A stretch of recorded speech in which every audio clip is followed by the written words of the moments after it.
ছোট্টবেলা একটা গান শুনছিলাম, আপনাকে এলাকায় শুনছেন কিনা? জামা তোর জামাইয়ের বাহারি আমি যাব না, তোমার জামাই চাকরি করে মহিমাগঞ্জ সুগার মিলে, মাসে মাসে সিটি লেখে বাড়ি আসে না। জামা মাও বলতেছে তোমার জামাইয়ের বাহারি তা আমি যাব না, যায় লাভ কি? এরা যে মরার পরে খাটনি ঢাকা থেকে বলতেছে লাশ দেখা যায় নাই, তাহলে জেতা আপনারা বলেন লাশটাই যদি দেখা জায়েজ না হয় তাহলে জেতা দেখা জায়েজ আছে? হঠাৎ মেয়েটাকে যখন কবরে নামানো হচ্ছে, এক দুলা ভাই দৌড়ে এসে বলতেছে আমার আদরের শালী হঠাৎ করে মরে গেছে, আমি একটু লাশটা ধরে কবরে নামাবো। যদি এ কথা কোনো দুলা ভাই কয়, আপনার সঙ্গে সঙ্গে মুফতি হয়ে বলবেন হারাম। সবাই মুফতি হবে, মুফতি বোঝেন না, ফতুয়া দিবি হারাম। শালীর লাশ দুলা ভাই স্পর্শ করা হারাম। দুলা ভাই সাইডে যা মুচকি মুচকি হাসতেছে। একদিন ওটা হাসিস কেন? বলে এই শালী যখন জেতা ছিল কতদিন আমার হাত ধরে ঘুরিছে, এক শালাও হারাম কয়নি। কতদিন আমার মোটর সাইকেলের পিছনে বসেছে, হাইড্রোলিক ব্রেক করলে শালি ভয় হামাক চাপে ধরছে, একটা লোক হারাম কয়নি। আর মরে গেল লাশ ধরা হারাম, তাহলে বাংলাদেশে হারাম কখন হয়? তখন বলতেছে মরলে হয় রে, মরলে হয়। গোটা পাড়ার লোক দেখেছে, আর মরার পরে লাশটা খাটনিটা পর্যন্ত ঢাকা রাখছে। জোরে কথা কন না কেন ভাইজান? আর আমাদের গুলো লব উল্টা কি কয়, খালি তুমি আমাকে দেখতে পারো না, খালি তুমি। গোটা পাড়া খুঁজে দেখো, আমার বিরুদ্ধে কেউ নাই। ও গোটা পাড়ার লোক আপনার বউ ভালো কয়, কিন্তু আপনি কন না, তার মানে কি? আপনার বলেন তো, গোটা পাড়ার লোক যার বউ চিনে সেই স্বামী জান্নাতে যাবে? হক কথাগুলো বলেন তো, বলেন সবাই বলেন, গোটা পাড়ার লোক যার বউ চেনে সেই স্বামী জান্নাতে যাবে? আর দায়ুসু লা ইয়াদখুলুল জান্নাহ, দায়ুস কোনোদিনও জান্নাত পাবে না। দায়ুস হলো ওই সকল পুরুষ যাদের অধীনে নারীরা পর্দা করে। ও যে মরদ মেয়ে একলা ঘুরতেছে দেখেন, ওই যে দেখেন কি মেয়ে মানুষের জন্য ওয়াজ শোনা ফরজ না, কিন্তু পর্দা মানা হলো ফরজ। জোরে কথা কন না কেন? ওয়াজ শোনা ফরজ না। একটা মেয়ে যদি সারা জীবন কোনো ওয়াজ না শোনে তার একটা পাপও হবে না, কিন্তু একদিন যদি পর্দার খেলাপ করে কোনো মরদ মানুষ যদি তার চেহারা দেখে, ও আর বিপদ হয়ে যাবে। মায়েরা একটু মনোযোগ দিয়ে শোনেন। ধনতলা মাহমুদপুর যেটা পারি নাই, সেইটা আছে আলী মাহমুদপুর বলতেছি, একটু মনোযোগ দিয়ে শোনেন, বিরক্ত হয়েন না। কারণ মাগুলো ভালো হলে তো আমাকেই লাভ। ধরে খান কথা ঠিক কিনা? বউ ভালো, তার সমাজ ভালো, তার সংসার ভালো। এখন কতগুলো পুরুষ মানুষ, যুবক মানুষ বউ থেকে চলে গেছে বিদেশে, এর কোকিলা খুবই বিপদ পড়ে গেছে, বুঝছেন? আমার এলাকায় খুব বিপদ। এখন আপনাদের গ্রামত আছে কিনা সেটা আপনারা ভালো জানেন।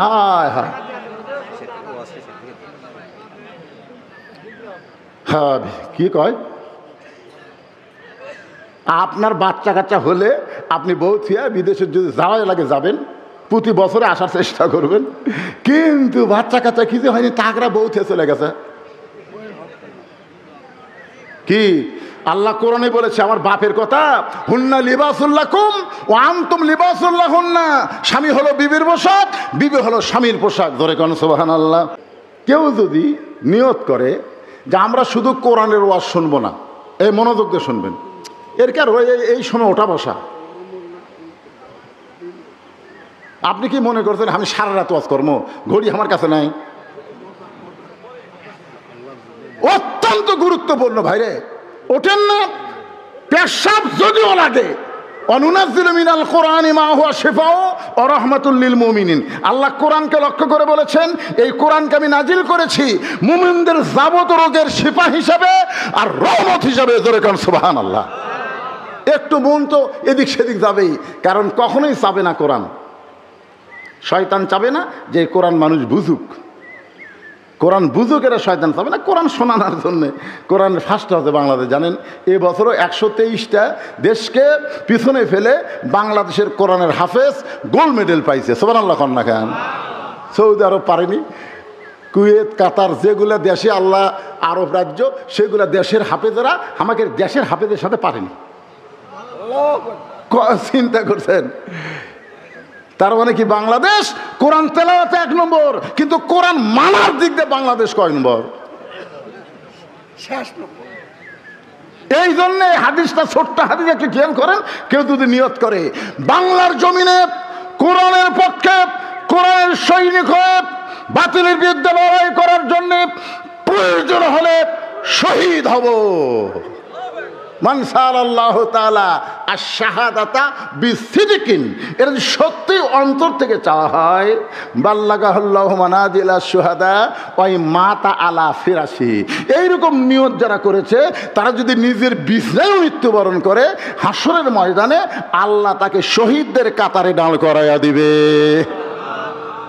আপনারা বলেন তো, শহীদদের কাতারে যারা দাঁড়াবে তাদের কোনো হিসাব আছে? কোনো হিসাব নেই। তাহলে আপনার কি নিয়ত করতে পারেন যে আল্লাহ খালি কোরআনের ওয়াজ শুনবো না, আগামীতে বাংলাদেশে কোরআন বিজয়ের জন্য যা করা দরকার আমরা তাই করব। স্বামীর ক্যান্সার রোগ আছে, এখন বউ বলতেছে আল্লাহ স্বামীর মৃত্যু আমাকে দাও, আমার হায়াত স্বামীকে দাও। স্বামী বউয়ের হাত ধরে বলতে, পাগলি মুখে যা আসে তাই বলিস কেন? তুই জানিস আর 1.5 মাস পর আমার মৃত্যু হবে, জানিস তুই? পাগলিরা 1.5 মাস পর আমার ক্যান্সার হচ্ছে, 1.5 মাস পর আমি মরবো। বউ কয় আপনিও বলবেন কেন? আল্লাহ আমার হায়াত আপনাকে দেখ, আপনার মৃত্যু আমাকে দেখ। স্বামীর 2 চোখ দিয়ে পানি পড়তেছে, আল্লাহ ভাগ্য গুণে এমন একটা বউ পাইছে আল্লাহ। কিন্তু স্বামী স্ত্রী 2 জন রাত্রে ঘুমাইছে, ওই বাড়িতে একটা আড়িয়া গরু আছিল। জোরে কন কি গরু? আড়িয়া গরু। রাত্রের বেলা দড়ি ছিঁড়েছে, দড়ি ছিঁড়া থেকে দরজাটা সব বন্ধ। ওই খাওয়ার জন্য গোটা বাড়ি খুঁজতেছে, হঠাৎ থেকে বারান্দার সিলভারের পাতিলের তলাত আছে চিটে লালি। ওই মুখ দিয়া জিভে বার করে, কিন্তু লালি হাতত পায় না। ওই চিন্তা করতেছে ওই লালি আমার খাওয়াই লাগবে। জোর করে যখন মাথা ঢুকেছে, কোনো মতে কান্দা একটু লম্বা হয়ে শিং শুদ্ধা ঢুকে গেছে। চিটা লালি চাটা খায় শেষ, কিন্তু পাল্লে মাথা ছাড়ে না। মানে 2 শিং যে কান্দার মতো আটকে গেছে, ওই সার এখানে করে, কিন্তু পাল্লা মাথা ছাড়ে না। এখন বলেন তো, গোটা মাথা যদি পাল্লা হয়ে যায়, ওর চোখ আছে? এই গোয়াল বাদ দিয়ে স্বামী স্ত্রী যে ঘরে ঘুমায় আছে, ওই ঘরের মধ্যে হোঁ হোঁ হোঁ হোঁ করে ঢুকছে। যেই ঢুকছে বউ চিল্লায় বলে, বাবা আজরাইল ঢুকছে যখন স্বামীর কাছে যাও। এই ক্যান্সার ঢুকি বাবা, খবরদার আমার কাছে আসো না, আমার স্বামীর কাছে যাও। স্বামী চেতন পায় বলে, কি হয়েছে রে? আজরাইল ঢুকছে তো আপনাকে দিকে দিলাম। তুই দিনের বেলা কইলি আমার হায়াত আল্লাহ আপনাকে দেখ আর আপনার মৃত্যু আমাকে দেখ। বউ বলতেছে এটা মুখে বলা যায় গো, কিন্তু অন্তর থেকে কেউ মরবার চায় না। দেখছেন?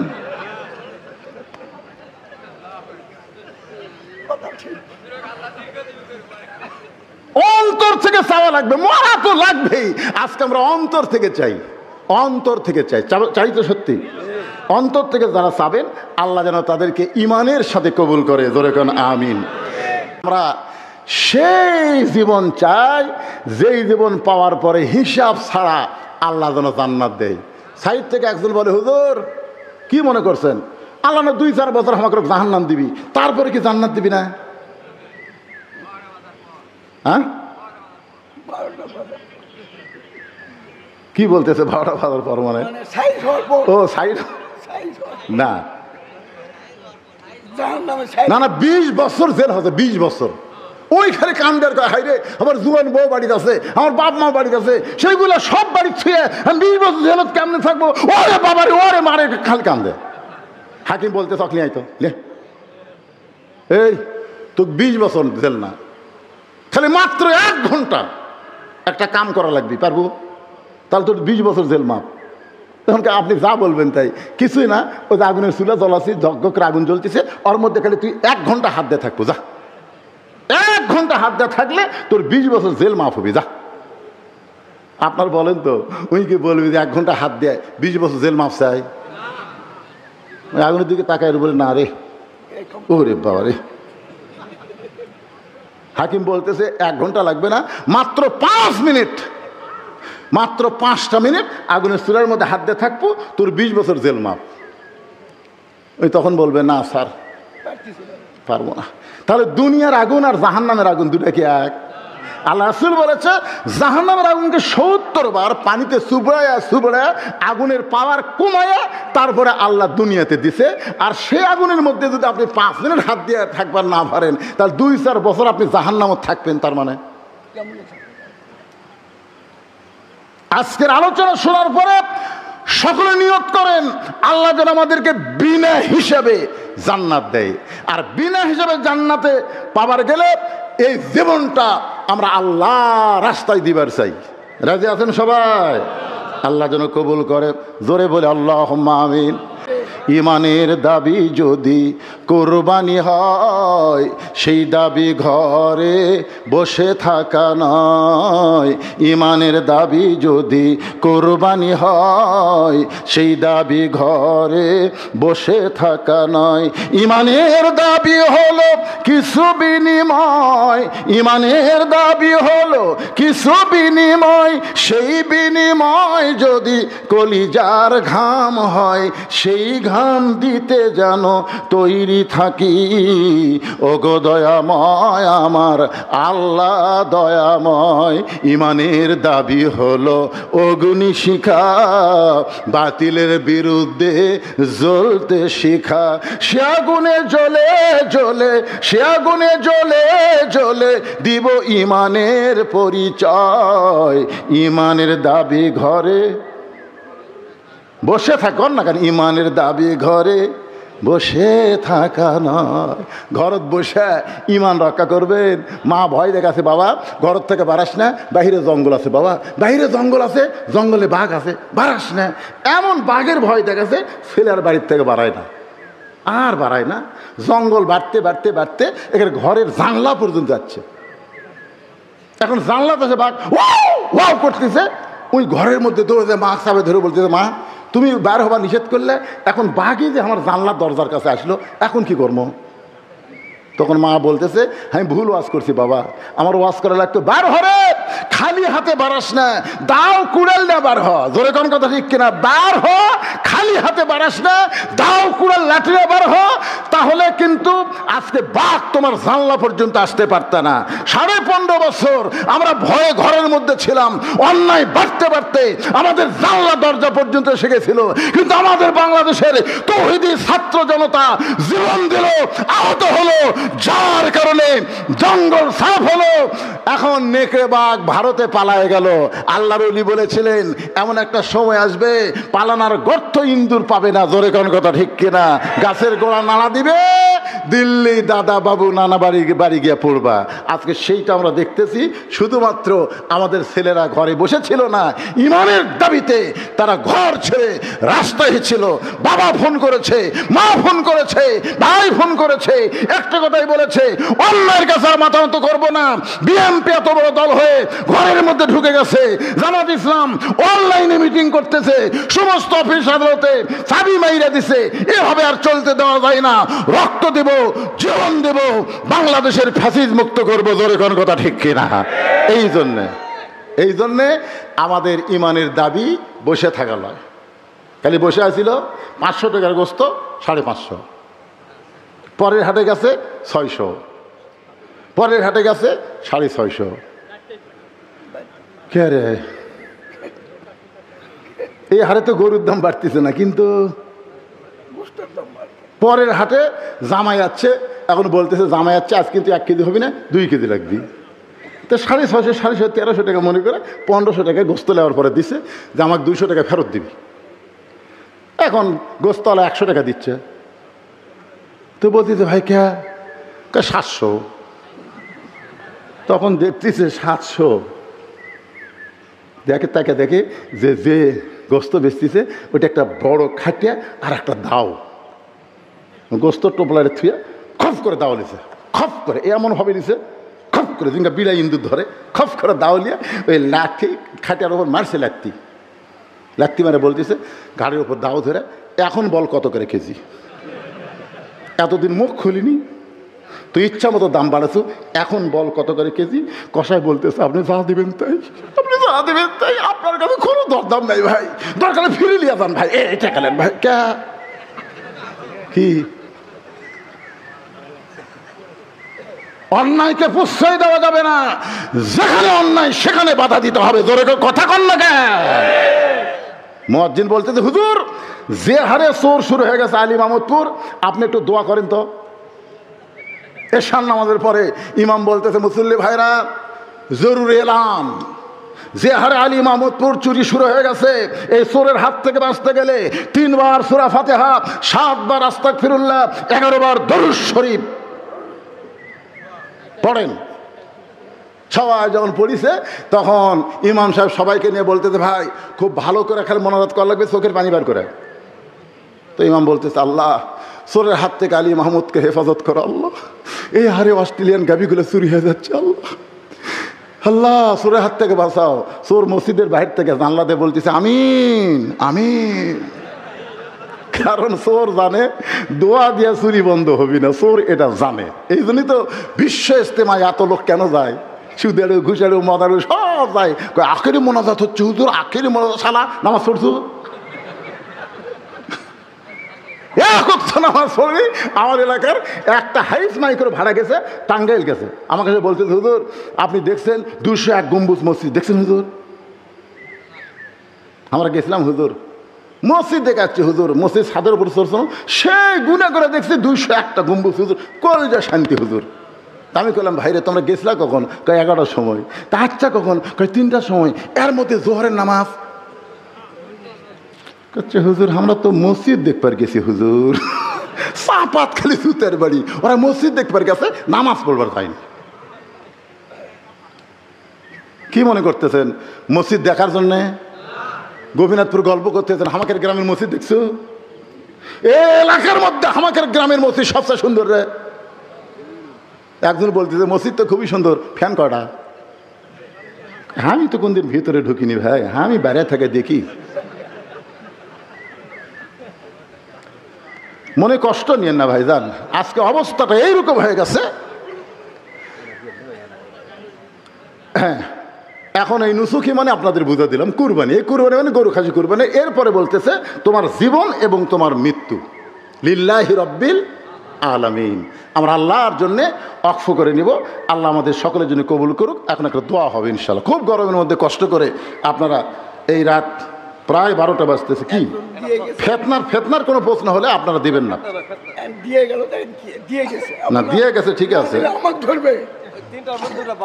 আচ্ছা দেখেন, ইসলাম কি লিখছে, বিয়েকে সহজ করতে বলেছে, কিন্তু বর্তমান সমাজে পিতামাতা প্রতিষ্ঠিত হওয়ার অজুহাত দিয়ে বিয়েকে সমাজে কঠিন করতেছে প্রতিনিয়ত। হ্যাঁ, এটা সবার জন্য, এই যুবকেরা যারা বিয়ে করনি তোমাকে পক্ষে পড়তেছে। তাহলে এই অজুহাতে যুবকদের করণীয় কি? হাজারো যুবকের এক প্রশ্ন উত্তরটা দেওয়ার জন্য অনুরোধ করা হলো। আসলে আল্লাহ বিয়াকে কি কঠিন করছে? জোরে কান, কঠিন করছে? কঠিন করে নাই, সহজ করে দিছে। আপনারা মনে করেন যে আমার ছেলে এখনো কামাই কাজ করে না, আমার ছেলে বিয়া শাদী করলে বউ কি খিলাবে, এই সময় ওটাউটি করলেন কি? আমি তো শেষ করে দিচ্ছি, আপনারা বুঝতেছেন না? একটা প্রশ্নের উত্তর করতে গিয়ে 1 ঘন্টা লাগবে।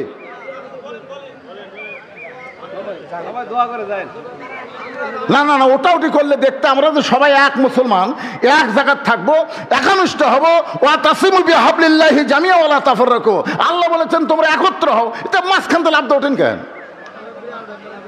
আপনারা কি মনে করতেছেন এখানে কোনো আদায় আছে? কোনো আদায় আছে? স্পেশাল ওয়াজ, স্পেশাল মাহফিল, কোনো ঝামেলা নাই। শোনেন, রেজেকের মালিককে। আপনি যে বলতেছেন কামাই কাজি করিস না, বিয়ে করে বউ কি খিলাবো, যতদিন পর্যন্ত ছেলেকে বিয়ে দিবেন না আপনার ছেলে খালি ঘুরবি, অন্যায় করার চেষ্টা করবে। বাংলাদেশ সরকার নিয়ম করেছে মেয়েদের 18 আর ছেলেদের 22, এটা হলো সরকারি। আপনারা বলেন তো দরকারি কখন? না না, আপনারা বলেন সরকারি আর দরকারি দুটো কি এক?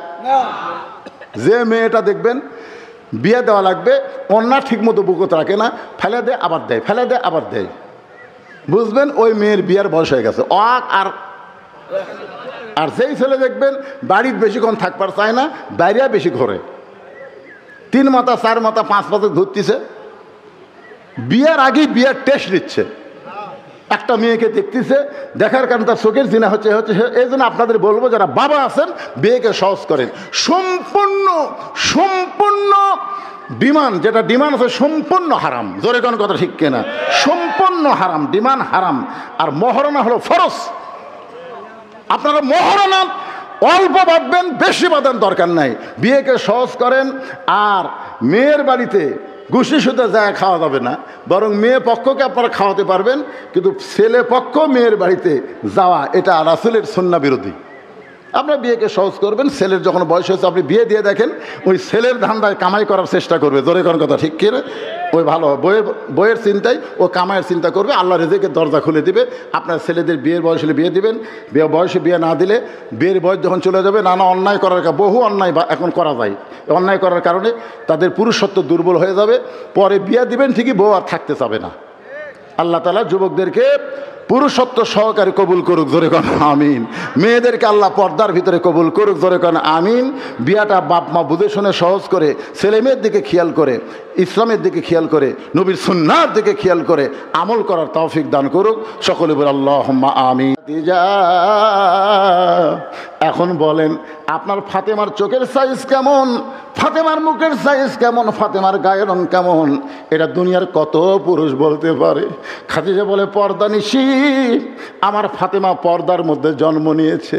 রাসূল বলে, খাদিজা আপনি শুধু আমার বিবি হওয়ার কারণে, ফাতেমার মা হওয়ার কারণে ফাতেমা পর্দার মধ্যে জন্ম নিয়েছে এই কথা বলতেছেন, কিন্তু আমি নবী হওয়ার কারণে বলবো ফাতেমা শুধু পর্দার মধ্যে জন্ম নেয়নি, ফাতেমা পর্দার মধ্যে বড় হবে, পর্দার ভিতরে আবার দুনিয়া থেকে বিদায় নেবে। গভীর রাত্রে হলতালিকে বুকের মধ্যে জাপটে ধরে ফাতেমা কাঁদতেছে। আলী বলে, ফাতেমা হঠাৎ আজকে রাত্রেবেলা এমন করে কেন কাঁদতেছো, কেন কাঁদতেছো বলো? ফাতেমা বলে, স্বামী গ, আমি সব সময় আল্লাহর কাছে দোয়া করতাম, আজকে আল্লাহ আমার দোয়া কবুল করেছে। আলী বলছে, ফাতেমা দোয়া কবুল করলে মানুষ আনন্দ করে, তুমি কান্দো।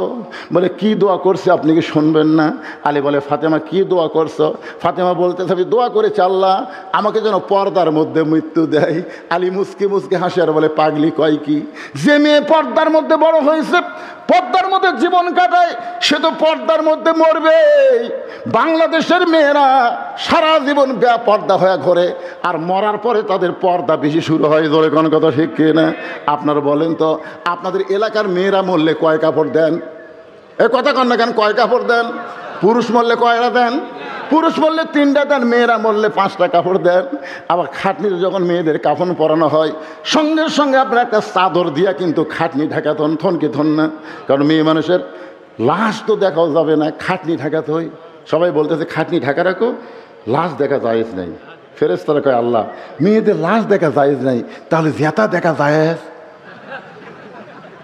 এরা যে মরার পরে খাটনি ঢাকাতে বলতেছে লাশ দেখা জায়েজ নাই, তাহলে জেতা? আপনারা বলেন, লাশটাই যদি দেখা জায়েজ না হয় তাহলে জেতা দেখা জায়েজ আছে? হঠাৎ মেয়েটাকে যখন কবরে নামানো হচ্ছে, এক দুলা ভাই দৌড়ে এসে বলতেছে, আমার আদরের শালী হঠাৎ করে মরে গেছে, আমি একটু লাশটা ধরে কবরে নামাবো। যদি এ কথা কোনো দুলা ভাই কয়, আপনার সঙ্গে সঙ্গে মুফতি হয়ে বলবেন হারাম। সবাই মুফতি হবে, মুফতি বোঝেন না, ফতুয়া দিবি হারাম। শালীর লাশ দুলা ভাই স্পর্শ করা হারাম। দুলা ভাই সাইডে যা মুচকি মুচকি হাসতেছে। একদিন ওটা হাসিস কেন? বলে, এই শালী যখন জেতা ছিল কতদিন আমার হাত ধরে ঘুরিছে, এক শালাও হারাম কয়নি। কতদিন আমার মোটর সাইকেলের পিছনে বসেছে, হাইড্রোলিক ব্রেক করলে শালি ভয় হামাক চাপে ধরছে, একটা লোক হারাম কয়নি। আর মরে গেল, লাশ ধরা হারাম। তাহলে বাংলাদেশে হারাম কখন হয়? তখন বলতেছে মরলে হয় রে, মরলে হয়।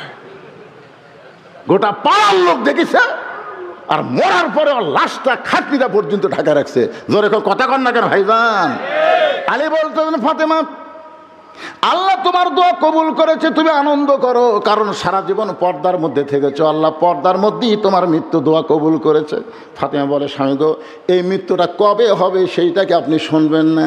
আলী মুসকি মুসকি হাসে আর কপালে চুমাতে বলে, ফাতেমা মরার খবর একমাত্র আল্লাহ ছাড়া দুনিয়ার কেউ জানে না। ফাতেমা বলতেছে, আল্লাহ যদি জানায়। আলী বলতেছে, আল্লাহ যদি জানায় তাহলে জানা যাবে। ফাতেমা বলতেছে, আল্লাহ পাক আমারে জানাইছে আজকে গভীর রাত্রে ফাতেমার মৃত্যু হবে।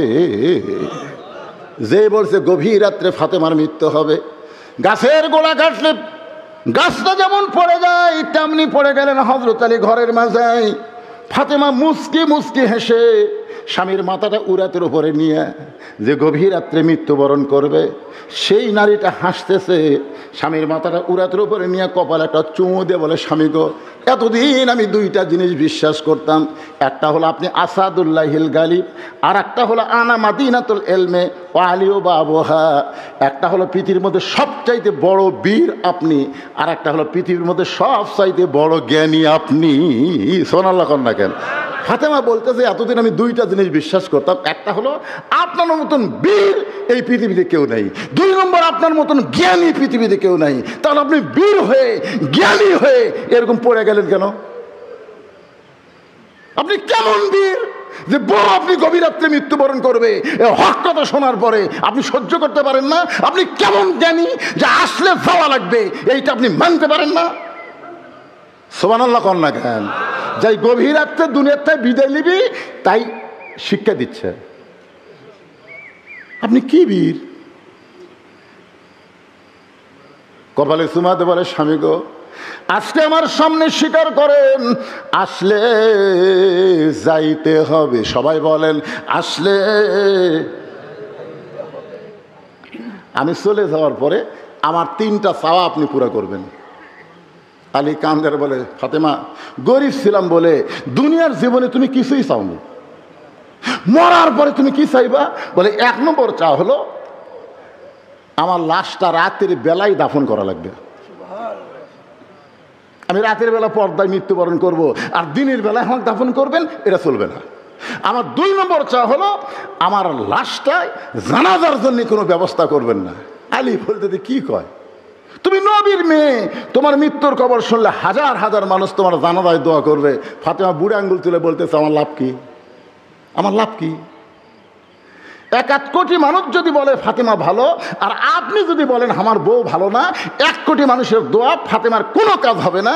আর দুনিয়ার সমস্ত মানুষ যদি বলে ফাতেমা খারাপ, আর আপনি যদি বলেন আমার বউ ফাতেমা ভালো, এক স্বামীর সার্টিফিকেটে ফাতেমার 8টা জান্নাতের দরজা আল্লাহ খুলে দিল। জোরে বলুন সুবহানাল্লাহ। তো মরদ মানুষের, অন্য মানুষের জানাজা দিয়ে আমার লাভ কি? আমার জানাজা আমার স্বামী করলেই যথেষ্ট। জোরে কর না সুবহানাল্লাহ। আর আমাকে গুলো লব উল্টা কি কয়, খালি তুমি আমাকে দেখতে পারো না, খালি তুমি। গোটা পাড়া খুঁজে দেখো, আমার বিরুদ্ধে কেউ নাই। ও গোটা পাড়ার লোক আপনার বউ ভালো কয়, কিন্তু আপনি কন না, তার মানে কি? আপনার বলেন তো, গোটা পাড়ার লোক যার বউ চিনে সেই স্বামী জান্নাতে যাবে?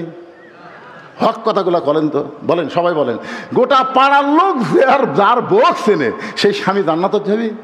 আর দায়ুসু লা ইয়াদখুলুল জান্নাহ, দায়ুস কোনোদিনও জান্নাত পাবে না। দায়ুস হলো ওই সকল পুরুষ যাদের অধীনে নারীরা পর্দা করে। ও যে মরদ মেয়ে একলা ঘুরতেছে, দেখেন, ওই যে দেখেন কি, মেয়ে মানুষের জন্য ওয়াজ শোনা ফরজ না, কিন্তু পর্দা মানা হলো ফরজ। জোরে কথা কন না কেন? ওয়াজ শোনা ফরজ না। একটা মেয়ে যদি সারা জীবন কোনো ওয়াজ না শোনে, তার একটা পাপও হবে না। কিন্তু একদিন যদি পর্দার খেলাপ করে, কোনো মরদ মানুষ যদি তার চেহারা দেখে, ও আর বিপদ হয়ে যাবে। মায়েরা একটু মনোযোগ দিয়ে শোনেন। ধনতলা মাহমুদপুর যেটা পারি নাই, সেইটা আছে আলী মাহমুদপুর বলতেছি, একটু মনোযোগ দিয়ে শোনেন, বিরক্ত হয়েন না। কারণ মাগুলো ভালো হলে তো আমাকেই লাভ। ধরে খান কথা ঠিক কিনা? বউ ভালো, তার সমাজ ভালো, তার সংসার ভালো।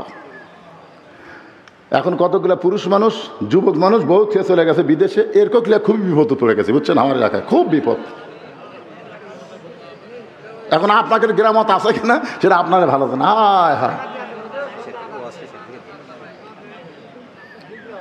হ্যাঁ, কি কয়, আপনার বাচ্চা কাচ্চা হলে আপনি বউ থিয়া বিদেশে যদি যাওয়া লাগে যাবেন, প্রতি বছরে আসার চেষ্টা করবেন। কিন্তু বাচ্চা কাচ্চা কিছু হয়নি, তাকরা বউ থিয়ে চলে গেছে। কি আল্লাহ কোরআনে বলেছে আমার বাপের কথা, হুন্না লিবাসুল্লাকুম ওয়া আনতুম লিবাসুল্লাহুন্না। স্বামী হলো বিবির পোশাক, বিবি হলো স্বামীর পোশাক। ধরে কোন সুবহানাল্লাহ।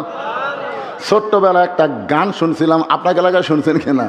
জামা তোর জামাইয়ের বাহারি আমি যাব না, তোমার জামাই চাকরি করে মহিমাগঞ্জ সুগার মিলে, মাসে মাসে সিটি লেখে বাড়ি আসে না।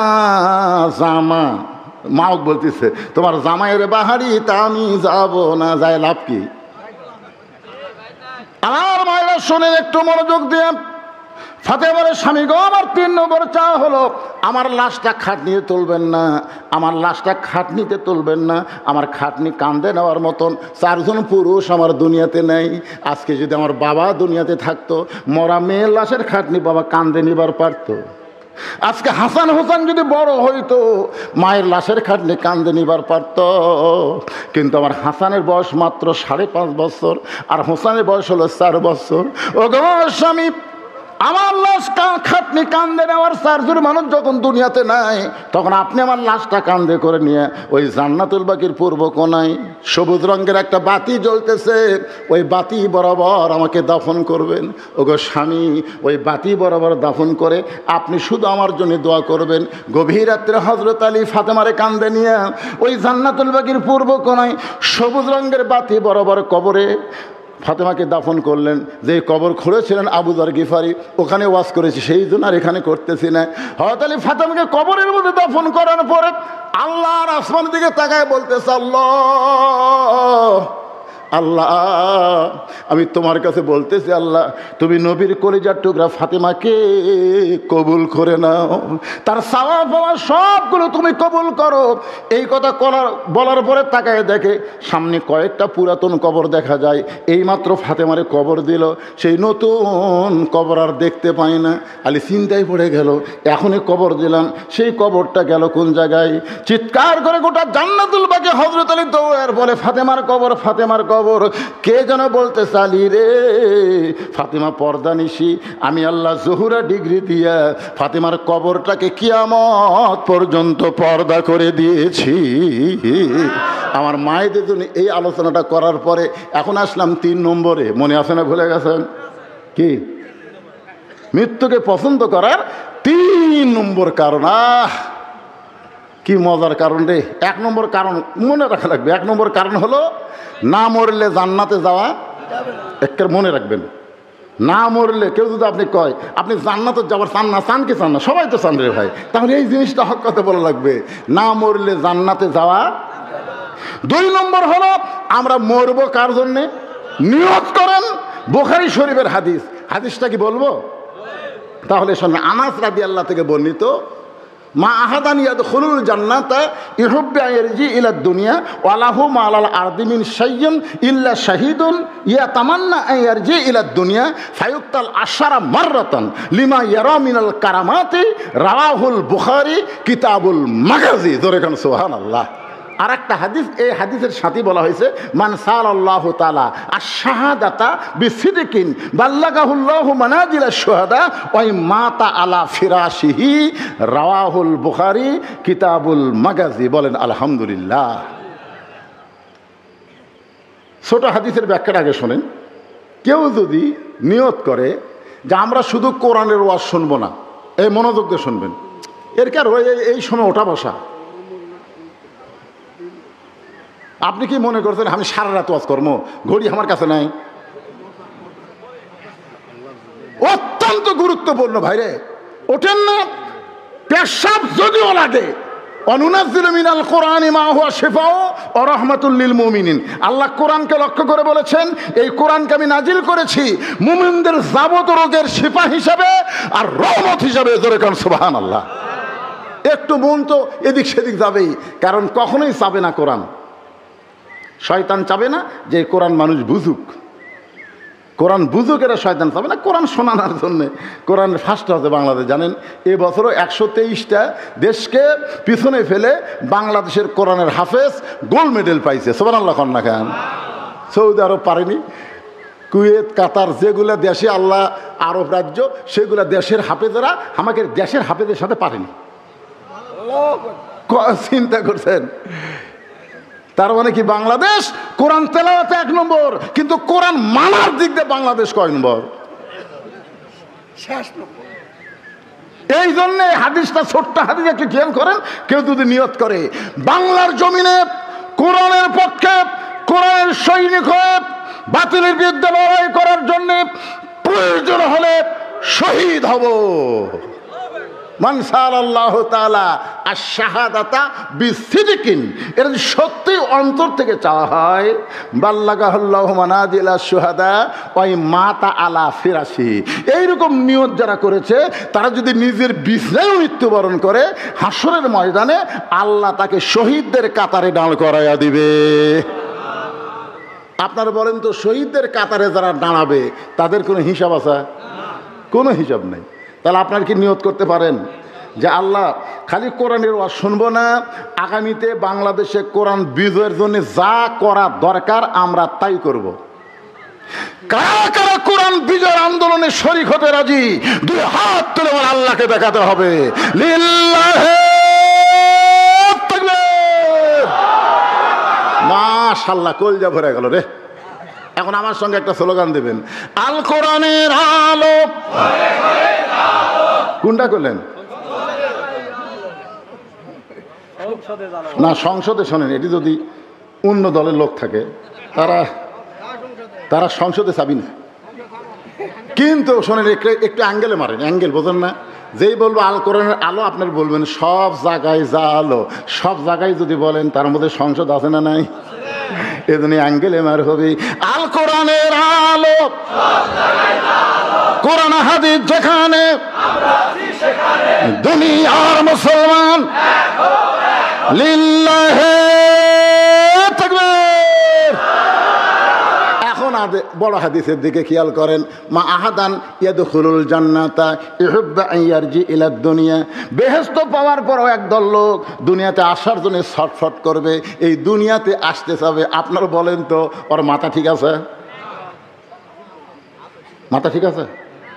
বুখারী শরীফের হাদিস দেখছেন, মা আহাদান ইয়াদখুলুল জান্নাতা ইউহিব্বু আন ইয়ারজি ইলা দুনিয়া।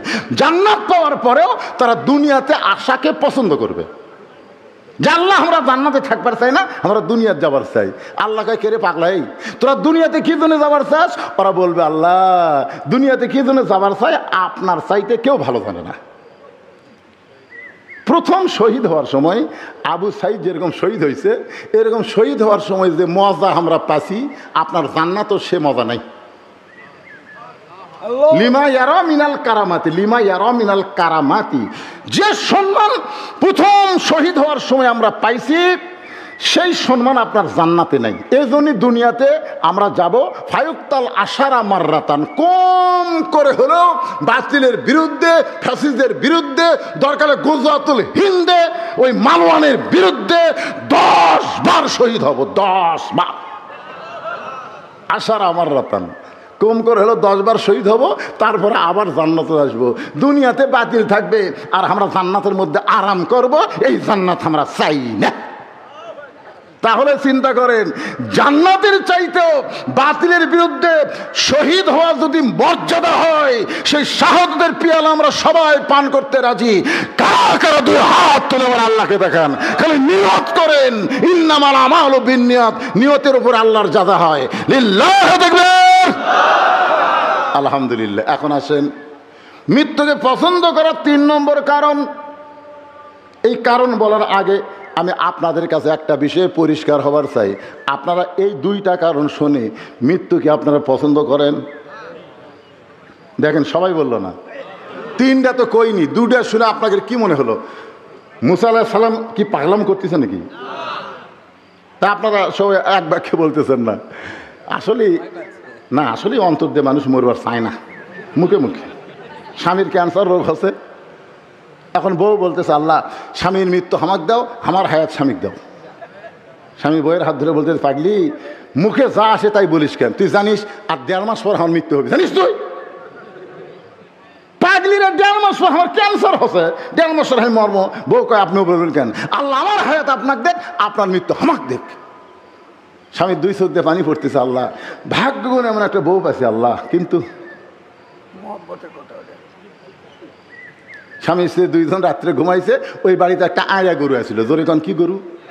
আড়িয়া গরু। রাত্রের বেলা দড়ি ছিঁড়েছে, দড়ি ছিঁড়া থেকে দরজাটা সব বন্ধ। ওই খাওয়ার জন্য গোটা বাড়ি খুঁজতেছে, হঠাৎ থেকে বারান্দার সিলভারের পাতিলের তলাত আছে চিটে লালি। ওই মুখ দিয়া জিভে বার করে, কিন্তু লালি হাতত পায় না। ওই চিন্তা করতেছে ওই লালি আমার খাওয়াই লাগবে। জোর করে যখন মাথা ঢুকেছে, কোনো মতে কান্দা একটু লম্বা হয়ে শিং শুদ্ধা ঢুকে গেছে, চিটালালি চাটা খায় শেষ, কিন্তু পাল্লা মাথা ছাড়ে না, মানে দুই শিং যে কান্দার মধ্যে আটকে গেছে, ওই ষাঁড় এখানে করে কিন্তু পাল্লা মাথা ছাড়ে না। এখন বলেন তো গোটা মাথা যদি পাল্লা হয়ে যায় ওর চোখ আছে? গোয়াল বাদ দিয়ে স্বামী স্ত্রী যে ঘরে ঘুমায় আছে ওই ঘরের মধ্যে হোঁ হোঁ হোঁ হোঁ করে ঢুকছে, যেই ঢুকছে বউ চিল্লায় বলে বাবা আজরাইল ঢুকছে, যখন স্বামীর কাছে যাও, এই ক্যান্সার ঢুকি বাবা, খবরদার আমার কাছে আসো না, আমার স্বামীর কাছে যাও। স্বামী চেতন পায় বলে কি হয়েছে রে? আজরাইল ঢুকছে তো আপনাকে দিকে দিলাম। তুই দিনের বেলা কইলি আমার হায়াত আল্লাহ আপনাকে দেখ আর আপনার মৃত্যু আমাকে দেখ। বউ বলতেছে এটা মুখে বলা যায় গো, কিন্তু অন্তর থেকে কেউ মরবার চায় না। দেখছেন?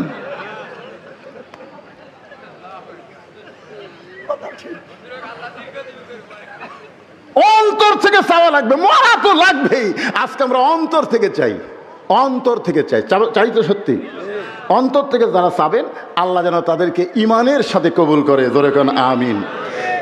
মুসা বলতেছে আল্লাহ মৃত্যুকে পছন্দ করার 3 নম্বর কারণ হলো চলতে পথে 2 দিন থামিলাম, যাবার কালে একজন আরো দেখা না পাইলাম, ও আমার সাদের মালা যায় রে ছিঁড়ে, রইব না আর বেশি দিন তোদের মাজারে, কতজনকে কত কি দিলাম, যাবার কালে একজন আরো দেখা না পাইলাম, বালতু সিরুনাল হায়াতাদ দুনিয়া ওয়াল আখিরাতু খায়রুন ওয়া আবকা।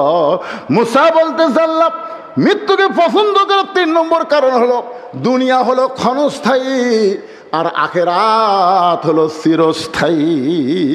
আপনার অন্তর থেকে বলেন তো আপনারা ক্ষণস্থায়ী পছন্দ করেন না চিরস্থায়ী পছন্দ করেন? তাহলে চিরস্থায়ী যদি পছন্দ করেন তাহলে ক্ষণস্থায়ী দুনিয়া ছাড়া লাগবে, ক্ষণস্থায়ীর মধ্যে থেকে চিরস্থায়ী পছন্দ করলে হবে না। মুসা বলতে আল্লাহ মৃত্যুকে পছন্দ করার 3 নম্বর কারণ হলো এই ক্ষণস্থায়ী জীবন পাড়ি দিয়ে চিরস্থায়ী এমন একটা জিন্দগি পাবো যে জীবন পাইলে আর কোনো দিন মৃত্যু হবে না। আমরা সেই জীবন চাই যেই জীবন পাওয়ার পরে হিসাব ছাড়া আল্লাহ যেন জান্নাত দেয়। সাইড থেকে একজন বলে হুজুর কি মনে করছেন আল্লাহ না 2-4 বছর আমাকে জাহান্নাম দিবি, তারপরে কি জান্নাত দিবি না? হ্যাঁ কি বলতেছে 12টা বাজার পর মানে ও সাইড না না না 20 বছর জেল হবে, 20 বছর। ওইখানে কান্দার হাই রে আমার জুয়ান বউ বাড়িতে আছে, আমার বাপ মা বাড়িতে আছে, সেইগুলো সব বাড়ি ছুঁয়ে আমি 20 বছর জেলত কেমনে থাকবো? ওরে বাবারে ওরে মারে খালি কান্দে। হাকিম বলতে তখনই আইতো লে এই তো 20 বছর জেল না, খালি মাত্র 1 ঘন্টা একটা কাম করা লাগবে, পারবো? তাহলে তোর 20 বছর জেল মাপ। তখন আপনি যা বলবেন তাই, কিছুই না, ওই আগুনের চুলা জ্বলাচ্ছি, যজ্ঞ করে আগুন জ্বলতেছে, ওর মধ্যে খালি তুই 1 ঘন্টা হাত দিয়ে থাকবো, যা 1 ঘন্টা হাত দিয়ে থাকলে তোর 20 বছর জেল মাফ হবে, যা। আপনার বলেন তো উনি কি বলবি যে 1 ঘন্টা হাত দেয় 20 বছর জেল মাফ চাই? ওই আগুনের দিকে তাকায় বলে না রে ওরে বাবা রে। হাকিম বলতেছে 1 ঘন্টা লাগবে না, মাত্র 5 মিনিট, মাত্র 5টা মিনিট আগুনের চুলার মধ্যে হাত দিয়ে থাকবো, তোর 20 বছর জেল মাপ। ওই তখন বলবে না স্যার পারবো না। তাহলে দুনিয়ার আগুন আর জাহান্নামের আগুন দুটা কি এক? আল্লাহ রাসূল বলেছে জাহান্নামের আগুনকে 70 বার পানিতে চুবড়ায়া চুবড়ায়া আগুনের পাওয়ার কমায়া তারপরে আল্লাহ দুনিয়াতে দিছে। আর সেই আগুনের মধ্যে যদি আপনি 5 মিনিট হাত দিয়ে থাকবার না পারেন তাহলে 2-4 বছর আপনি জাহান্নামে থাকবেন। তার মানে আজকের আলোচনা শোনার পরে সকলে নিয়ত করেন আল্লাহ যেন আমাদেরকে বিনা হিসাবে জান্নাত দেয়। আর বিনা হিসাবে জান্নাতে পাবার গেলে এই জীবনটা আমরা আল্লাহ রাস্তায় দিবার চাই। রাজি আছেন সবাই? আল্লাহ যেন কবুল করে, জোরে বলে আল্লাহুম্মা আমিন। এখন আল্লাহ রাস্তায় জীবন দিবার গেলে আল্লাহ কোরআনে বলেছেন ইন্না সলাতি ওয়া নুসুকি ওয়া মাহইয়ায়া ওয়া মামাতি লিল্লাহি রাব্বিল আলামিন। এখানে 4টা জিনিস আছে, জোরে কোন কয়টা? 1 নম্বর হলো নামাজ। আপনার ফজরের নামাজ না না, ফজর নামাজ তো আসেনি, এশার নামাজ। ও দেখ ছেলে ওদের পাঞ্জে গর্দে উঠলো, মানে নামাজের কথা করে দেখবেন। আমি এই যে দীর্ঘ 43 বছর, এই বছর দিয়ে আমার 43 বছর হবে ওয়াজের বয়স। আমি দেখছি এই 43 বছর ওয়াজের মধ্যে এই নামাজের ওয়াজ করলে মানুষ বেশি বেজার হয়, আর এই সুদ ঘুষের ওয়াজ করলে মানুষ বেশি বেজার হয়। যখন সুদের ওয়াজ করবেন আর ওয়াজ জান না রে, এমন এক ওয়াজ ধরলো। আপনি বলেন নামাজ ছাড়া কোনো মুক্তি আছে? লা সালাতা লা ইমানা, যার নামাজ নাই তার ইমান নেই। বাইনাল আবদি ওয়াল কুফরি তরকুস সালাত, বান্দা কাফেরের মধ্যে পৃথক করার জিনিসটার নামই হলো নামাজ। অনেকে মনে করে হুজুর একটা আয়াত আছে, লা তাকনাতু মির রাহমাতিল্লাহ ইন্নাল্লাহা ইয়াগফিরুয যুনুবা জামিয়া ইন্নাহু হুয়াল গাফুরুর রহিম। এই আয়াতের শানে আল্লাহ বললেন, আমি রহমত, দয়াবান, গাফুরুর রহিম। শুধু জুম্মার নামাজ যারা পড়েছো তাদেরকে আমি আল্লাহ তাআলা জান্নাত দিয়ে দিলাম, যাও। তখন জুম্মা পার্টিরা যা খুশি হয়ে উঠলেন, কে শেষে যে আগে বাড়াছি 5 ওয়াক্ত পড়িনি, আল্লাহ আমাকেও জান্নাত দিল। আর এক দৌড়ে জান্নাতের কাছে যায়, দেখবে জান্নাতের দরজার বিশাল একটা তালা। তো বলবে আল্লাহ জান্নাত দিলেন, দরজার তালা কেন? আল্লাহ বলে পকেট হাতে দেখ, চাবি আছে। তারা পকেট হাতে দেখবে একটা চাবি আছে, চাবি নিয়ে যায় তালার মধ্যে ঢুকবি, কিন্তু চাবি ঢুকে ঠিকই ঘোরে না, ঢুকিছে ঘোরে না। তো বলতেছে আল্লাহ চাবি তো ঢুকলো কিন্তু ঘোরে না। আল্লাহ বলতেছে তালার মধ্যে 5টা দাগ আছে, তোর চাবির মধ্যেও 5টা দাগ থাকা লাগবে, দাগে দাগে মিল হবি, কুট্টুস করে খুলে দেবি। তখন বলতেছে আল্লাহ আমার চাবির মধ্যে তো 5টা দাগ নাই। আল্লাহ কয় পাগলা, 5 ওয়াক্ত নামাজ যদি না থাকে ওই জান্নাত দেখতে পারবি কিন্তু ঢুকতে পারবি না। খালি জুম্মা মেরে যারা আশা মারতেছেন তারা কোনো দিনও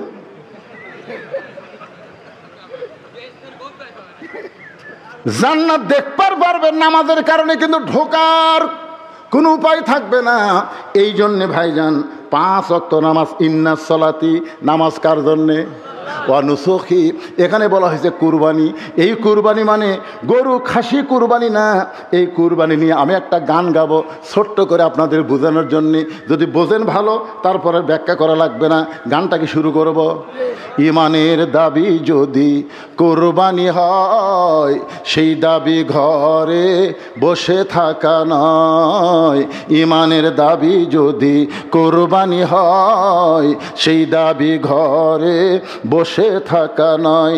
ইমানের দাবি হলো কিছু বিনিময়, ইমানের দাবি হলো কিছু বিনিময়। সেই বিনিময় যদি কলিজার ঘাম হয়, সেই ঘাম দিতে যেন তৈরি থাকি। ওগো দয়াময় আমার আল্লাহ দয়াময়। ইমানের দাবি হলো অগ্নিশিখা, বাতিলের বিরুদ্ধে জ্বলতে শিখা। সে আগুনে জ্বলে জ্বলে, সে আগুনে জ্বলে জ্বলে দিব ইমানের পরিচয়। ইমানের দাবি ঘরে বসে থাকুন না কেন? ইমানের দাবি ঘরে বসে থাকা নয়। ঘরত বসে ইমান রক্ষা করবেন। মা ভয় দেখাছে, বাবা ঘর থেকে বাড়াস না, বাহিরে জঙ্গল আছে। বাবা বাহিরে জঙ্গল আছে, জঙ্গলে বাঘ আছে, বাড়াস না। এমন বাঘের ভয় দেখাছে, ছেলে আর বাড়ির থেকে বাড়ায় না, আর বাড়ায় না। জঙ্গল বাড়তে বাড়তে বাড়তে এখানে ঘরের জানলা পর্যন্ত যাচ্ছে। এখন জানলাতে আছে বাঘ ওয়াও করতেছে, ওই ঘরের মধ্যে দৌড়ে মা সাবে ধরে বলতেছে, মা তুমি বার হবার নিষেধ করলে, এখন বাঘই যে আমার জানলার দরজার কাছে আসলো, এখন কি করবো? তখন মা বলতেছে, আমি ভুল ওয়াজ করছি বাবা, আমার ওয়াজ করা লাগতো বার হরে, খালি হাতে বাড়াস না, দাও কুড়াল না বার হ। জোরে কোন কথা ঠিক কিনা? বার হ, খালি হাতে বাড়াস না, দাও কুড়াল লাঠিয়ে বার হ। তাহলে কিন্তু আজকে বাঘ তোমার জানলা পর্যন্ত আসতে পারত না। 15.5 বছর আমরা ভয়ে ঘরের মধ্যে ছিলাম, অন্যায় বাড়তে বাড়তে আমাদের জানলা দরজা পর্যন্ত এসে গেছিল, কিন্তু আমাদের বাংলাদেশের তৌহিদি ছাত্র জনতা জীবন দিল, আহত হলো, যার কারণে জঙ্গল সাফ হলো। এখন নেকড়ে বাঘ ভারতে পালায় গেল। আল্লাহর ওলি বলেছিলেন এমন একটা সময় আসবে পালানার গর্ত ইন্দুর পাবে না। জোরে কোন কথা ঠিক কিনা? গাছের গোড়া নাড়া দিবে, দিল্লি দাদা বাবু নানা বাড়ি গিয়ে পড়বা। আজকে সেইটা আমরা দেখতেছি। শুধুমাত্র আমাদের ছেলেরা ঘরে বসেছিল না, ইমানের দাবিতে তারা ঘর ছেড়ে রাস্তায় ছিল। বাবা ফোন করেছে, মা ফোন করেছে, ভাই ফোন করেছে, একটা কথাই বলেছে, অন্যায়ের কাছে আর মাথা নত করবো না। বিএনপি এত বড় দল হয়ে ঘরের মধ্যে ঢুকে গেছে, জামাত ইসলাম অনলাইনে মিটিং করতেছে, সমস্ত অফিস আদালতে চাবি মাইরা দিছে। এভাবে আর চলতে দেওয়া যায় না। রক্ত দেব, জীবন দেব, বাংলাদেশের ফ্যাসিজ মুক্ত করবো। জোরে কোন কথা ঠিক কিনা? এই জন্যে আমাদের ইমানের দাবি বসে থাকা নয়। খালি বসে আছিল 500 টাকার গোস্ত 550, পরের হাটে গেছে 600, পরের হাটে গেছে 650। কে রে, এই হারে তো গরুর দাম বাড়তেছে না, কিন্তু পরের হাটে জামাই যাচ্ছে, এখন বলতেছে জামাই যাচ্ছে আজ কিন্তু 1 কেজি হবে না, 2 কেজি লাগবে। তো 650, 650, 1300 টাকা মনে করে 1500 টাকা গোস্ত নেওয়ার পরে দিছে যে আমাকে 200 টাকা ফেরত দিবি। এখন গোস্তওয়ালা 100 টাকা দিচ্ছে। তো বলতেছে ভাই কে? 700। তখন দেখতেছে 700। তাকে দেখে যে গোস্ত বেচতেছে ওইটা একটা বড় খাটিয়া আর একটা দাও। গোস্ত টোপলারে থুয়ে খপ করে দাও নিছে, খপ করে এমনভাবে নিছে, খপ করে জিঙ্গা বিড়া ইন্দুর ধরে খপ করে দাও নিয়ে ওই লাঠি খাটিয়ার ওপর মারছে। লাত্তি মারে বলতেছে গাড়ির ওপর দাও ধরে, এখন বল কত করে কেজি? এতদিন মুখ খুলিনি, তুই ইচ্ছা মতো দাম বাড়াছো, এখন বল কত করে কেজি?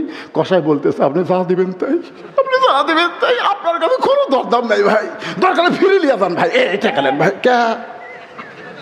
কি অন্যায়কে প্রশ্রয় দেওয়া যাবে না, যেখানে অন্যায় সেখানে বাধা দিতে হবে। জোরে কথা কন না কেন? মুয়াজ্জিন বলতেছে হুজুর যে হারে চোর শুরু হয়ে গেছে আলী মাহমুদপুর, আপনি একটু দোয়া করেন তো। এশার নামাজের পরে ইমাম বলতেছে মুসল্লি ভাইরা জরুরি এলান, যে হারে আলী মাহমুদপুর চুরি শুরু হয়ে গেছে, এই চোরের হাত থেকে বাঁচতে গেলে 3 বার সূরা ফাতিহা, 7 বার আস্তাগফিরুল্লাহ, 11 বার দরুদ শরীফ পড়েন। সবাই যখন পড়িছে তখন ইমাম সাহেব সবাইকে নিয়ে বলতেছে ভাই খুব ভালো করে খালি মোনাজাত করা লাগবে, চোখের পানি বার করে। তো ইমাম বলতেছে আল্লাহ চোরের হাত থেকে আলী মাহমুদকে হেফাজত করো আল্লাহ, এই হারে অস্ট্রেলিয়ান গাভিগুলো চুরি হয়ে যাচ্ছে আল্লাহ, আল্লাহ চোরের হাত থেকে বাঁচাও। চোর মসজিদের বাহির থেকে জানলাতে বলতেছে আমিন আমিন, কারণ চোর জানে দোয়া দিয়া চুরি বন্ধ হবি না, চোর এটা জানে। এই জন্যই তো বিশ্ব ইজতেমায় এত লোক কেন যায়, সুদেরও ঘুষেরও মদারও সব যায়। আখেরি মোনাজাত হচ্ছে হুজুর, আখেরি মোনাজাত, সালা নামাজ পড়ছো? নামাজ পড়বি। আমার এলাকার একটা হাইস মাইক্রো ভাড়া গেছে, টাঙ্গাইল গেছে, আমার কাছে বলতে হুজুর আপনি দেখছেন 201 গম্বুজ মসজিদ দেখছেন হুজুর? আমরা গেছিলাম হুজুর, মসজিদ দেখাচ্ছে হুজুর, মসজিদ ছাদের উপর চড়ছো, সেই গুণা করে দেখছি 201টা গম্বুজ হুজুর, কলজা শান্তি হুজুর। আমি বললাম ভাইরে তোমরা গেছিলা কখন? 11টার সময়। তা আচ্ছা কখন? 3টার সময়। এর মধ্যে জোহরের নামাজ। হুজুর আমরা তো মসজিদ দেখবার গেছি হুজুর, চাপাত খালি সুতের বাড়ি, ওরা মসজিদ দেখবার গেছে, নামাজ পড়বার যায়নি। কি মনে করতেছেন মসজিদ দেখার জন্যে গোপীনাথপুর গল্প করতেছেন? হামাকের গ্রামের মসজিদ দেখছো? এই এলাকার মধ্যে হামাকের গ্রামের মসজিদ সবচেয়ে সুন্দর রে। একজন বলতেছে মসজিদ তো খুবই সুন্দর, ফ্যান কটা? আমি তো কোনদিন ভিতরে ঢুকিনি ভাই, আমি বাইরে থেকে দেখি। মনে কষ্ট নিয়েন না ভাইজান, আজকে অবস্থাটা এইরকম হয়ে গেছে। হ্যাঁ এখন এই নুসুকি মানে আপনাদের বুঝা দিলাম কুরবানি, এই কুরবানি মানে গরু খাসি কুরবানি। এরপরে বলতেছে তোমার জীবন এবং তোমার মৃত্যু লিল্লাহি রব্বিল আলামিন। আমরা আল্লাহর জন্যে অক্ফ করে নিব। আল্লাহ আমাদের সকলের জন্য কবুল করুক। এখন একটা দোয়া হবে ইনশাআল্লাহ। খুব গরমের মধ্যে কষ্ট করে আপনারা এই রাত প্রায় 12টা বাজতেছে, কি ফেতনার কোনো প্রশ্ন হলে আপনারা দিবেন না। না দিয়ে গেছে, ঠিক আছে। আচ্ছা দেখেন, ইসলাম কি লিখছে, বিয়েকে সহজ করতে বলেছে, কিন্তু বর্তমান সমাজে পিতামাতা প্রতিষ্ঠিত হওয়ার অজুহাত দিয়ে বিয়েকে সমাজে কঠিন করতেছে প্রতিনিয়ত। হ্যাঁ, এটা সবার জন্য, এই যুবকেরা যারা বিয়ে করনি তোমাকে পক্ষে পড়তেছে। তাহলে এই অজুহাতে যুবকদের করণীয় কি? হাজারো যুবকের এক প্রশ্ন উত্তরটা দেওয়ার জন্য অনুরোধ করা হলো। আসলে আল্লাহ বিয়াকে কি কঠিন করছে? জোরে কান, কঠিন করছে? কঠিন করে নাই, সহজ করে দিছে। আপনারা মনে করেন যে আমার ছেলে এখনো কামাই কাজ করে না, আমার ছেলে বিয়া শাদী করলে বউ কি খিলাবে, এই সময় ওটাউটি করলেন কি? আমি তো শেষ করে দিচ্ছি, আপনি বুঝতেছেন না? একটা প্রশ্নের উত্তর করতে গিয়ে 1 ঘন্টা লাগবে।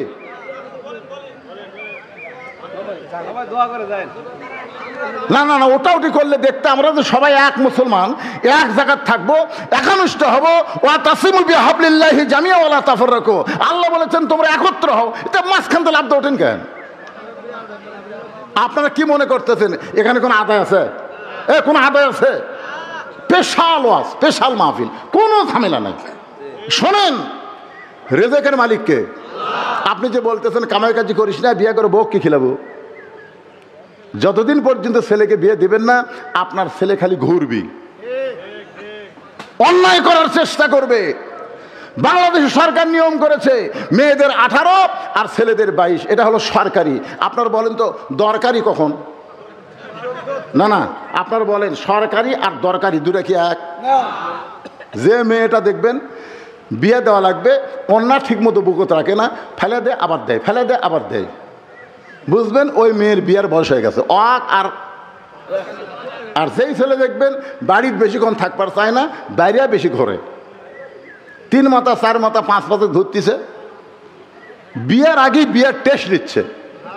একটা মেয়েকে দেখতেছে, দেখার কারণে তার চোখের জিনা হচ্ছে। এই জন্য আপনাদের বলবো যারা বাবা আছেন বিয়েকে সহজ করেন।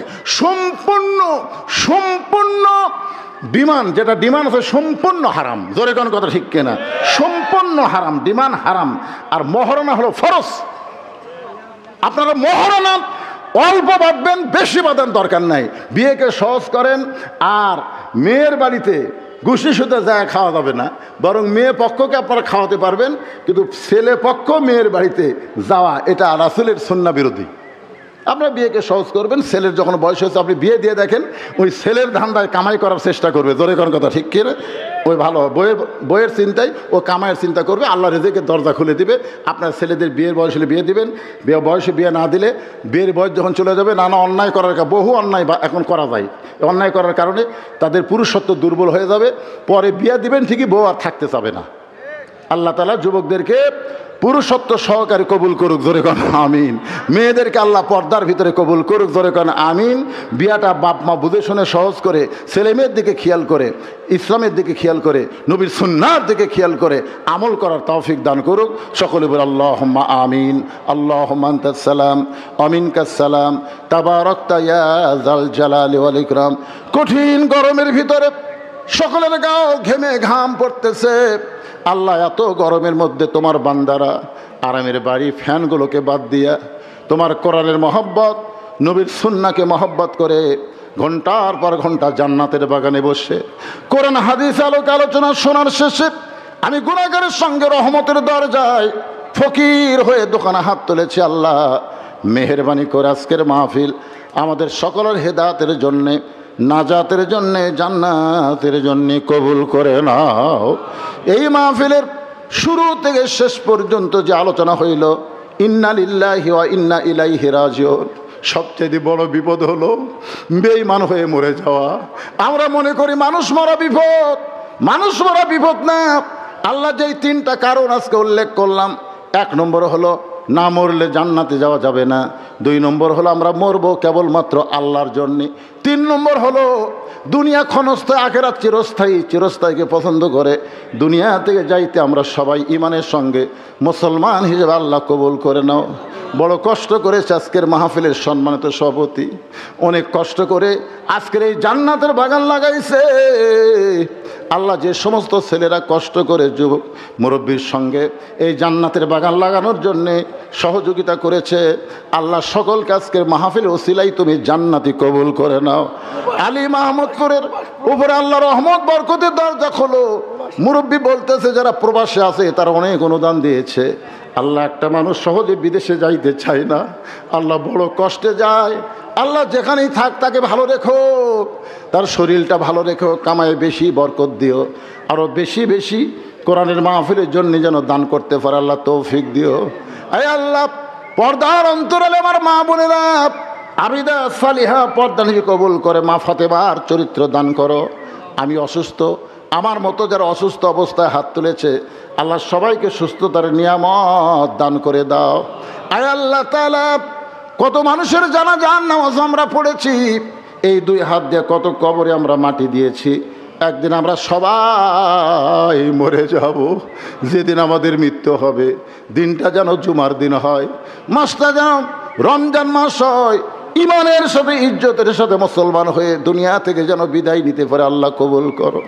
যে কোরআন শুনলাম সারা জীবন শুধু শুনে যাব তা হবে না, আমরা সব দেখলাম 54 বছরে, আগামীতে আমরা দেখতে চাই কোরআনের বাংলাদেশ। আল্লাহ আমাদের সবাইকে দেখার তৌফিক দিয়া দিও। আল্লাহ আমাদের সবাইকে মাফ করো। প্রতিবেশী ভারত, কিন্তু প্রতিবেশী যে এত বড় শত্রু হয় আমরা কখনো চিন্তা করি নাই। 400 বছরের পুরাতন বাবরি মসজিদ ভাঙ্গা তারা রাম মন্দির তৈরি করলো। মনে করেছিলাম একটা মসজিদ ভাঙ্গা হয়তো তারা শান্ত হবে, কিন্তু এবার শত শত মসজিদ তারা গুড়িয়ে দিচ্ছে, নবীর মাদ্রাসা তারা ধ্বংস করতেছে। আল্লাহ গো, তোমার বাইতুল্লাহ ধ্বংস করতেছে, আব্রাহাকে তুমি ধ্বংস করে দিলা। আজকে পৃথিবীতে যারা মসজিদ মাদ্রাসার শত্রু হয়ে মসজিদ মাদ্রাসাকে ধ্বংস করতে চায় তাদেরকে পৃথিবী থেকে চিরতরে ধ্বংস করে দাও। আল্লাহ আল্লাহ তাদের ধ্বংস করে দাও। তোমার কি রাগ হয় না? তোমার কি রাগ হয় না? তোমার ঘর তারা ভাঙতেছে, তোমার দোস্তের ঘর তারা ভাঙতেছে। পৃথিবী থেকে মসজিদ মাদ্রাসা উচ্ছেদ করতে চায়, ভারতকে মুসলমান মুক্ত করতে চায়। আল্লাহ ফিলিস্তিন মুসলমান আজকে বড় বিপদে আছে। আল্লাহ ফিলিস্তিনকে তুমি বিজয় করে দাও। আল্লাহ তুমি সবই পারো, সব ক্ষমতা তোমার হাতে। আমরা বিশ্বাস করি ইব্রাহিমকে তুমি যদি নমরুদের চুলা শান্তির বাগান বানাবার পারো, মুসা নবীর জন্য তুমি যদি সাগরকে রাস্তা বানাবার পারো, তুমি সব পারো। আল্লাহ আল্লাহ ফিলিস্তিন মুসলমানকে তুমি হেফাজত করো, আমাদের বাংলাদেশকে আল্লাহ তুমি হেফাজত করো, আমাদের সবাইকে আল্লাহ তুমি হেফাজত করো, আমাদেরকে মাফ করে দাও। আল্লাহ যে জন নিয়তে হাত তুলেছে আল্লাহ সেই নিয়তগুলো তাদের কবুল করো। আল্লাহ মিডিয়ার আমিন আমিন করতেছে, আল্লাহ এদেরকে ইসলামের মিডিয়া হিসেবে কবুল করে নাও। এই মিডিয়ার মাধ্যমে এদেরকে রেজেক রুজির ব্যবস্থা করে দিও। আল্লাহ সুবহান রাব্বিকা রাব্বিল ইজ্জাতি আম্মা ইয়াসিফুন ওয়া সালামুন আলাল মুরসালিন ওয়ালহামদুলিল্লাহি রাব্বিল আলামিন ওয়াজাল আখিরাতি কালিমাতুনা ইনদাল মাউতি। সকলে পড়েন লা ইলাহা ইল্লাল্লাহু মুহাম্মাদুর রাসূলুল্লাহ সাল্লাল্লাহু আলাইহি সাল্লাম।